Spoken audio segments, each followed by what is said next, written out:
Okay. Okay.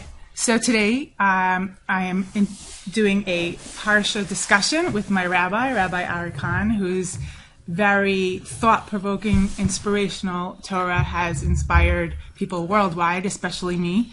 What I specifically like is that you have novel interpretations. I think about the box that, like a lot of the, when you listen to Divrei Torah, you get, there are certain go-tos, and I find that you like to explore those corners of the box that, have not yet been explored and give a novel interpretation. And so that's very inspirational for me and encouraging. And so the first question that I'd like to explore, which it's interesting because when I was discussing with my husband, he said, well, why is this parsha? This is the parsha of the Revelation. I mean, I think this is really what defines us as Jewish people. Like when we say that people have this, what do you call that? That Yiddish neshama, that whatever it's called, Pintel Yid. Yeah. They say, even with the Gerim, that we were there. Our neshama, our soul was at Sinai, the Revelation. So to me, this is like a key parsha that really defines the essence of who we are. So for the fact that it's named after Yitro, who is a priest of Midian, he's not even Jewish, there's something to it. I mean, when I asked my husband in discussion of this, he goes, yeah, well, of course, because it's the first word, right? Yishma, Yitro. He's like, all the parshas, Lach Lecha, Bereshit. But really, I feel like even if you want to say something like that, the fact is, especially the question becomes more relevant in the people that say that it isn't in chronological order. There is that discussion. And so if it's specifically not in chronological order, then why would it be put in the beginning of the story of the Revelation? Right. And what's its significance? Right. So that would essentially be strong according to Rashi, where, you see, there's actually two parts of the Yitro story. The first is he arrives and they have a party and they celebrate. And then afterwards, it says when he sees the people sitting all day coming to Moshe sitting all day in judgment, there it was introduced as Vayhi b'Macharat, right? Whereas a Vayhi Macharat. So Rashi on Vayhi Macharat writes that that's the day after Yom Kippur. So the day after Yom Kippur, we're right now in the spring. So that's really a long way off. Where is our Rashi?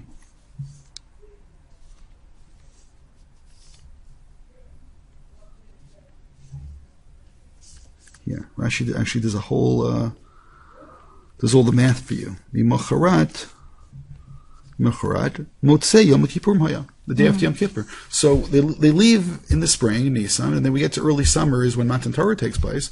So that means that the Chet HaEgel takes place in Tammuz, and that means that Moshe then goes praise, and this is after the Jews are forgiven, and that means this is way down the line according to Rashi, at least the second part of the story. That would be the question if the whole story is afterwards or only the second part is afterwards, but at least the second part is. So therefore, according to Rashi, I mean, this is like, for some people, it's astounding. According to Rashi, this episode, chapter 18 of Shemot, takes place in Perek Lamed Hay or so, which is way after Moshe comes down the second time with the second Luchot, after Moshe glows and so on. So therefore your question is much stronger. So I'm going to try to answer it by saying a couple of things. One is a larger question in terms of leaving Egypt. Maybe, and this will sound very funny, maybe somehow we failed when we left Egypt. And you say, how did we fail? We got out of, that was the plan. We left. We were slaves, we left, so that's it, that's success. But maybe there was nonetheless some type of a failure. There are two elements I want to bring in. One is a deep Kabbalistic thought from the Vilna Gaon based on a passage in the Zohar, and the other is a really troubling, simple issue in the text itself. When God speaks to Moshe the first time, he tells him, ask for 3 days. What if Paro would have agreed to 3 days? What if he said, sure, 3 days, 3 days are great? No. So what would have happened? We would have left. Why 3 days? So Rabbi Soloveitchik once said something which is, I'll call this Rabbi Soloveitchik's fantasy, but his fantasy is actually quite important and quite deep.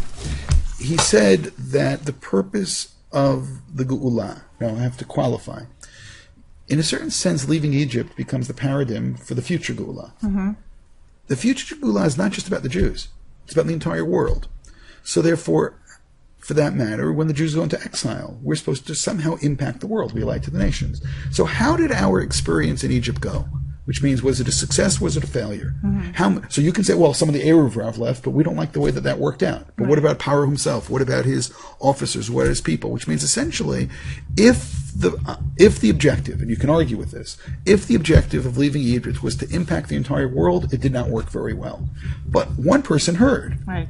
One person heard, and not only did he hear it, he comes, and whether he wants to accept it, but he wants to celebrate it, but he's happy with what happened. So that tells you, wow, that's interesting. The Vilna Gaon's point is going to take us to the exact same place. He claims that every single element of the beginning of Bishalach, or for that matter, Yitziat Mitzrayim, is identical to Yaakov leaving Lavan's house. They go, they're tracked down, they catch up to them on the seventh day, and there's many. If you start to look, you'll find literally dozens of things which are comparisons one and the other. The Gemara tells you some of them, but not all of them. But the biggest difference, not the same, difference is the way it ends. It ends with Paro drowning in the sea, and it ends with making a treaty with Lavan, which means maybe they're supposed to tell us that the way that we left Egypt was not the way it's supposed to end. Which means, let me put it this way: let's say you have a movie with the director's cut, and he gives you two different endings to it. One ending to it is the evil enemy drowns in the sea, and the other ending is the evil enemy says, let's at least make a deal. But maybe this is all for the paradigm in terms of the end of days. The end of days is, okay, we have those who are against us, who fight with us, so how does the story end? Is the story going to end with their deaths? Some people will be very happy with that. Or does it end with their sudden understanding that, hold it, God is true and the Word of God is true, and therefore we've made mistakes in life and let's go and correct them?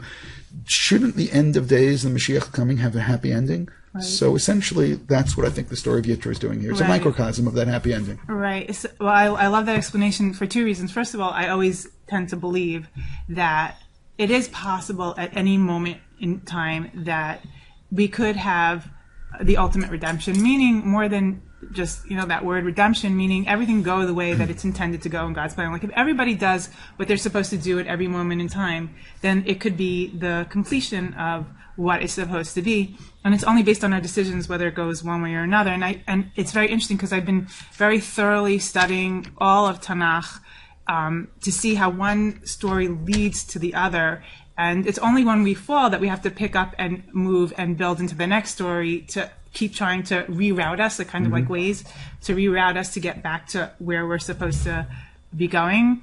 And I really, really like that interpretation. And what I was thinking specifically and it's something that I like to do, but I don't know if it's something that's necessary in terms of how the Parshiyot are constructed in terms of their names. I know that that's not really the most... names are late. The names are generally late.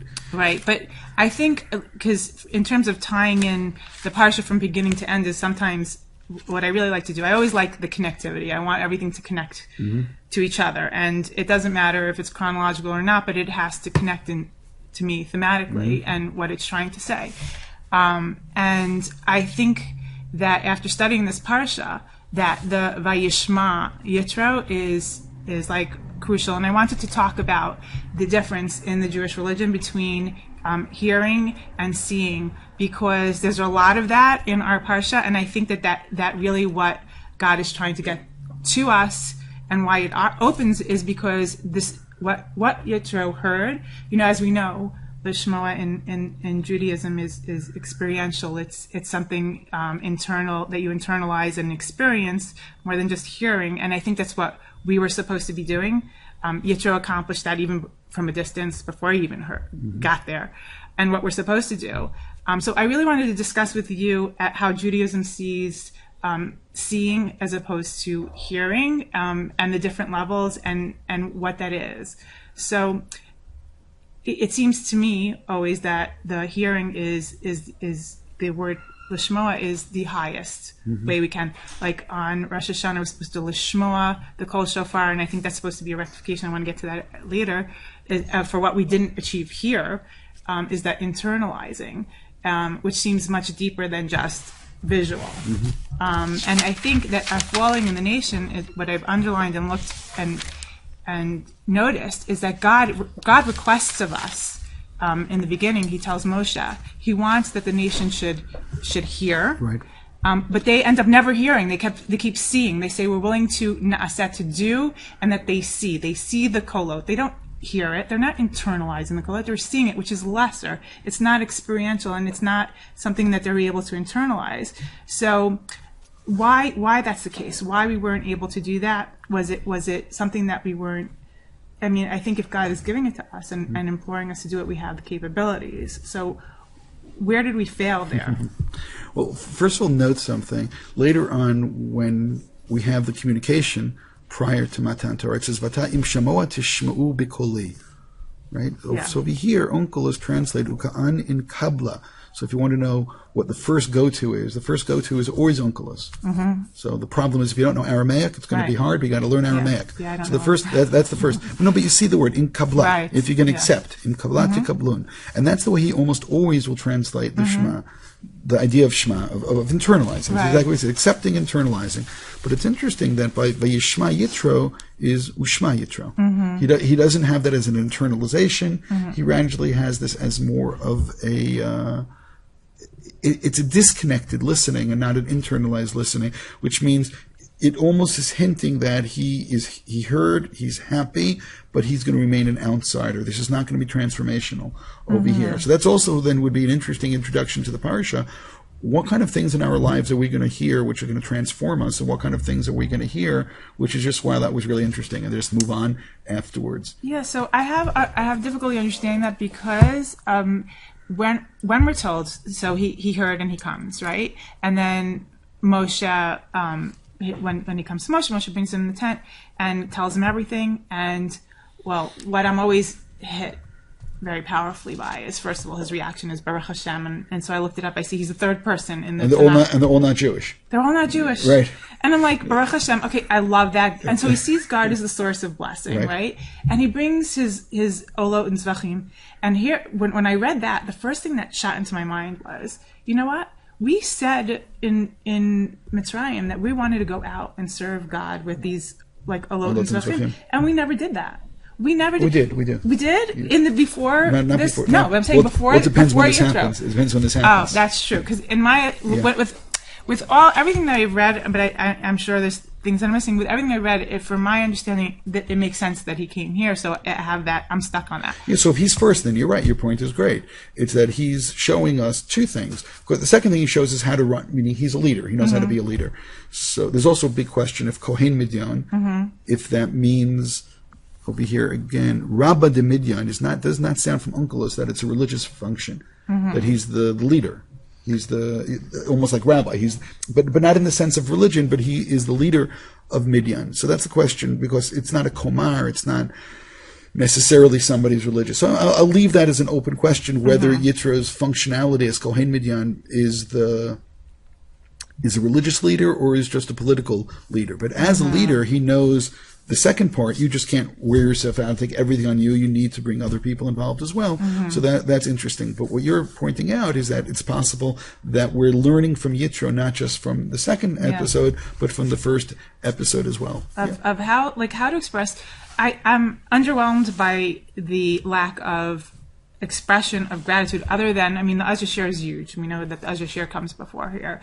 But the Ezra Shir was like kind of a moment of, they broke out in song. It wasn't something that was prepared and said, okay, after the Ezra Shir, where's the Sudat Hoda? Where's the Karbanot? Where's the, we don't seem to have any of that. And I don't know, Yitro seems to me to be a very spiritual man, even though if he doesn't convert, at this point at least he doesn't.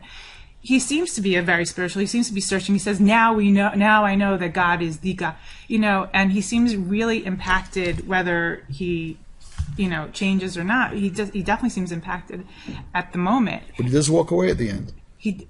Assuming it's the same person. So I don't know, right? So that doesn't really bother me so much, because the fact that he's a priest of Midian and he has his people and he goes back to his people and he feels some sort of obligation to his people. It's not so problematic for me to say that he left Israel because he still has obligations, I mean, It seems to be that they join up with the people later on. They join up. Yeah. Right. Fact, So, and also what I wanted to ask you in is... fact, the Druzim tradition is that they're descendants. I heard you say that in the thing, and I love that. I love that. But what I wanted to ask you, because it says he left, right? Where is it at the end? Vayelech, right?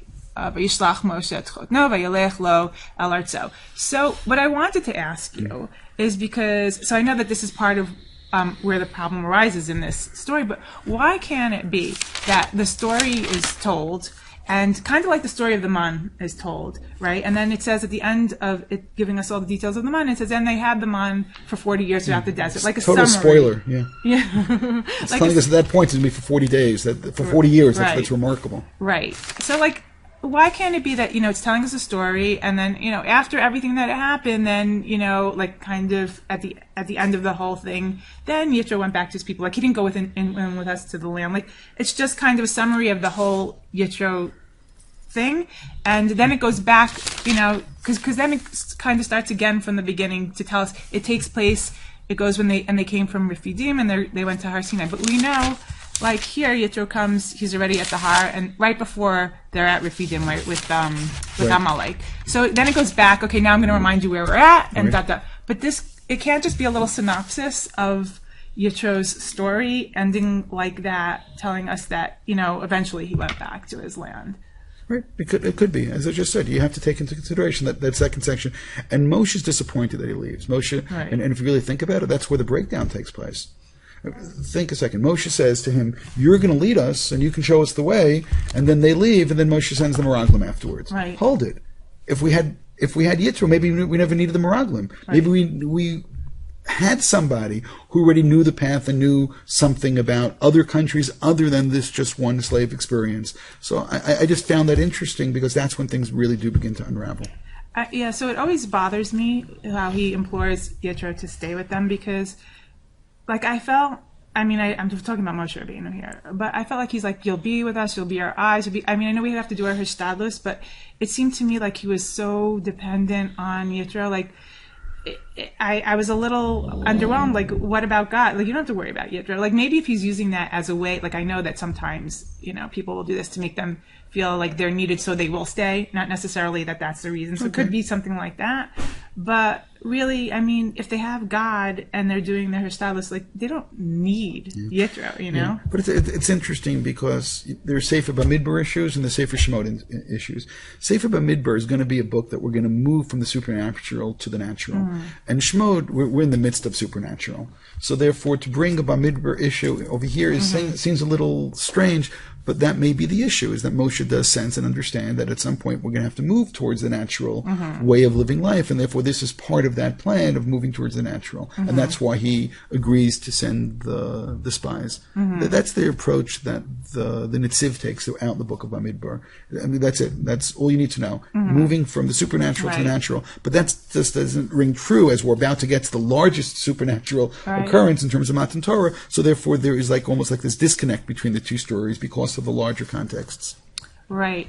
Well, and I also wanted to ask you so I try very hard to, growing up always with learning the Torah, like you say, sometimes you confuse what you know about Rashi and Midrash and you think it's Pshat and it's just not. So I try when I read the Parsha to divorce myself from everything I know growing up and just to look at the Pshat. And when we got up to the Aseret HaDibrot, it seems a little ambiguous. Who said that Aseret HaDibrot? Because if it said, it says that Hashem said to him to go down and to tell the people again the second time not to go approach the mountain, and it says he says that, and then he says, right? He says, Vayered Moshe el ha'am, Vayomer aleihem, Vayedaber. It could be Vayomer aleihem, Vayedaber Hashem. It could be he saying to them that Hashem said. And then the Ten Commandments. It's not so pashut. We always learn that they heard the first two, they didn't hear the last, and what they were able to get. Right. So the idea that they heard just the first two and not the others is an approach which is in the Gemara, which Rashi incorporates, which is the reason why we grew up with it. Is there room to say other things? Absolutely. But you almost get the sense that this is written deliberately in ambiguous sense. And it could be that the holier that something is, the more that it needs to be a little shrouded, the more that you need to hide it a little bit in terms of what it really says and what it really means. And that seems to be what takes place over here.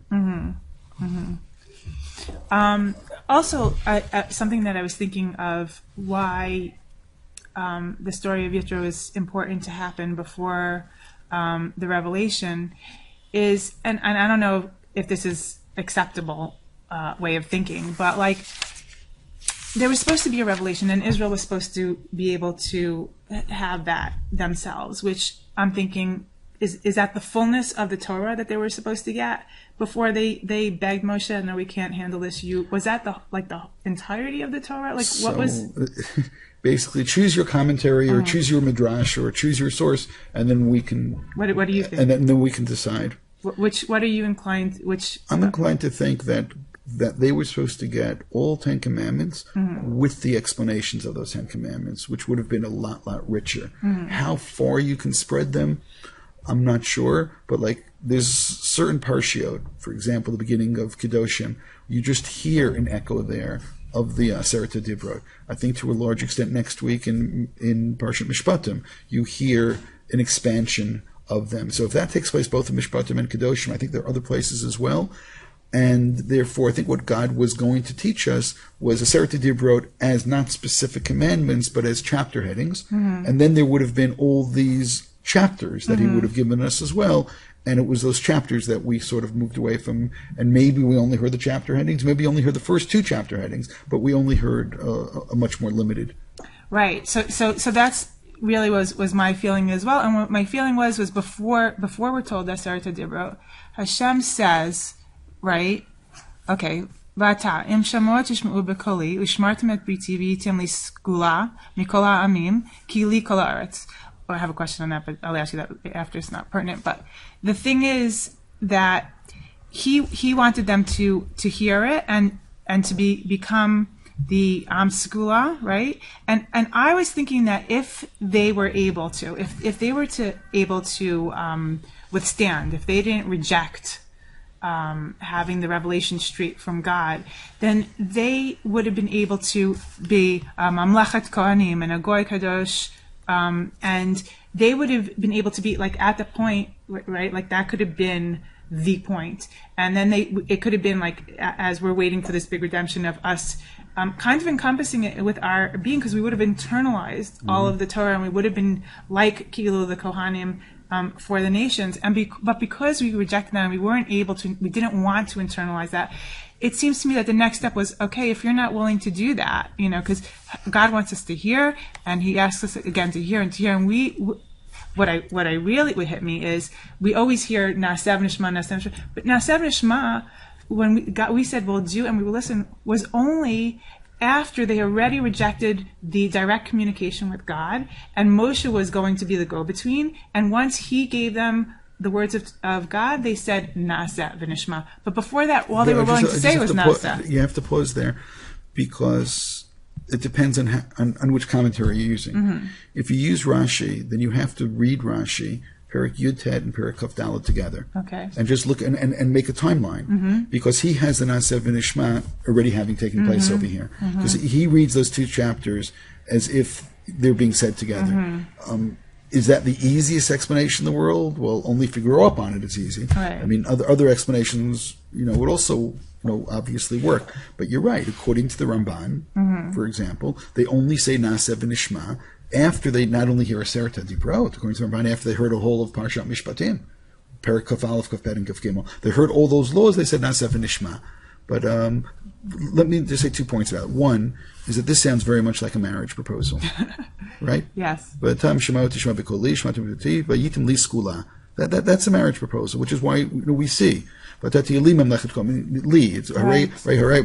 It sounds very much like a wedding is taking place over here, and that's why we see Matan Torah as a wedding. This is part of it. So, according to Rashi, the Na'aseh v'nishma happens like very, very early before they hear the details. It's basically, I described it just now in my previous classes, and I've done this before. It's sort of like, I hate to say it, as a Hasidic wedding, and they never met before, and there's no details, they don't know anything, and therefore it's like a total leap of faith. Yeah. But according to the according to the Ramban, they already heard of all of Dibrot and Parshat Mishpatim, so they're agreeing on a great deal of material. Now, the big advantage of that is, at least according to the Ramban, there's a conversion taking place. They're all becoming Jews. So if they're all becoming Jews, you need to accept mitzvot. You can't just say, you can imagine somebody walked to the Beit Din right now, okay, I want to become Jewish. Okay, what do you know? I don't know anything but Naaseh v'Nishma. I mean, it sounds great, but it wouldn't work. On the other hand, the Chizkuni says they only said Naaseh v'Nishma after they heard all of the curses in the Tochacha at the end of B'chukotai. Yeah, okay. So, That's not a joke, yeah. No. Right. So I said, so according to Rashi, it's a Chassidish wording. According to the Ramban, and maybe it's more like a modern wedding, and according to Chizkuni, it's more of which makes sense that the punitive would be what would affect them at this point, from where they've come from and where they're going. Like that, it's more of their. They have a prenup. They have a prenup written. Yeah, they have a prenup with all of the according to Chizkuni, with all of the conditions. If you break it, this is exactly what's going to happen to you when you break the law. So so Naaseh v'Nishma, we grew up with the more romantic Naaseh v'Nishma, total leap of faith, and so on. The only question is how easy that is to read it into the Psukim. It reads into Chazal very well, which is actually part of the secret of understanding Rashi. Rashi will always want to have one eye in the Psukim and one eye in Chazal, and there's some really important Chazals that he thinks that we need to know and that we need to believe, and therefore he'll read them back in, while the Ramban will say, okay, Chazal said this, but look at the Psukim, and he's much more troubled with the sequence and how things are actually written. Right, yeah. Right, exactly. What another question that something that I had to put a lot of thought in in order to make sense to me is because we get here, right? We have the whole story that God gives a revelation. They don't not willing to withstand it by themselves, and Moshe has to be the go-between. They have to start to Dibrot, and then after all that, we're given, yet again, I mean, we were just told in the Start to Dibrot about not doing avodah zarah, not making images, and we have it here a second time. And I really think, to me, why it's being drummed into, Moshe to tell the people, is because it has to do with this seeing that they were so stuck, and it was so important to them to be able to have something, a physical representation. And God was understanding that based on their actions, because they were only able to see. And because of that, God knew that this is a point where they might be falling. They might have a weakness here, and this is a problem. And he kind of knew, I mean, of course it's God, but this was right before the Chet HaEgel happening, had not certain steps been set into motion. And so he had to clarify again not to make an image.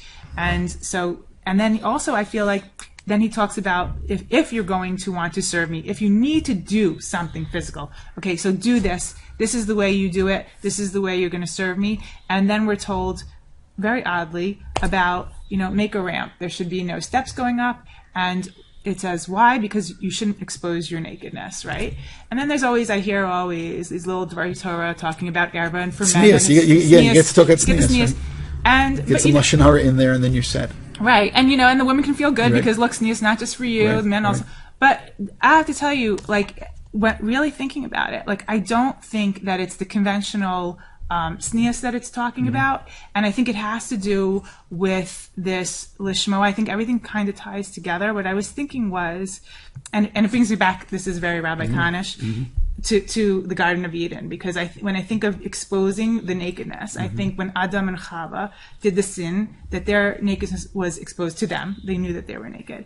And I think that what God is trying to say is, there's a difference between steps and a ramp. And even if you want to think about taking a step, it shows some form of emunah. And you think of Jacob's ladder, and you said, the parallels. You think of the ladder, there's a ladder about taking steps as emunah, and in levels.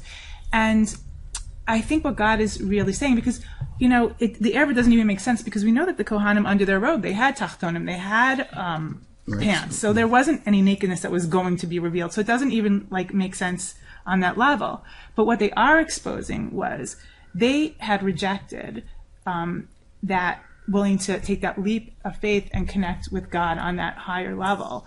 They needed to be so grounded, and so grounded. It's kind of representational of a ramp. You're not taking your feet off the ground. You don't trust. Like invalids have to go on a ramp. And we were in a sense made ourselves these invalids. We weren't able to take that leap, and it would expose kind of our weaknesses. That it would be what do you call it? A contradiction. It would be what's the word I'm looking for?